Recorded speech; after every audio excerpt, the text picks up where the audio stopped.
उल्हासनगर परिसरातील अनधिकृत वर्षा dance bar पुन्हा सुरू। पुण्यातील घटनेनंतर मुख्यमंत्र्यांच्या आदेशानुसार उल्हासनगर परिसरातील अनधिकृत डान्स बारवर मोठ्या प्रमाणात कारवाई करण्यात आली होती। मात्र अल्प काळातच हे बार पुन्हा सुरू झाल्याचे धक्कादायक चित्र समोर आले आहे। विशेषतः उल्हासनगर 17 सेक्शन परिसरातील वर्षा लेडीज सर्व्हिस ऑर्केस्ट्रा बार हा पूर्णतः अनधिकृत असल्याने 1 वर्षापूर्वी तो पाडण्यात आला होता। करण्यात आलेली आहे, काय माहिती द्याल?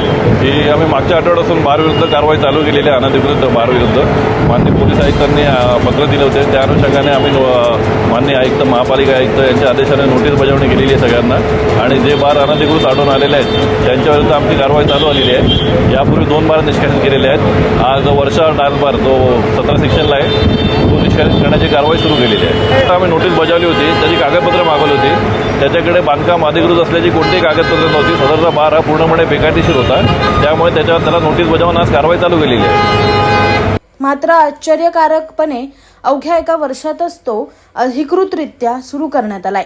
या प्रकारामुळे प्रशासकीय यंत्रणेवर गंभीर प्रश्नचिन्ह निर्माण झालं आहे। अनधिकृत बार पाडल्यानंतर तो पुन्हा अधिकृत कसा झाला, आवश्यक परवानग्या कशा आणि कोणाकडून मिळाल्या, याबाबत संबंधित अधिकाऱ्यांची भूमिका संशयास्पद ठरत आहे। नागरिकांतून या प्रकरणाच्या चौकशीची मागणी केली जात असून प्रशासन या प्रकरणावर काय भूमिका घेते याकडे सर्वांचे लक्ष लागले आहे।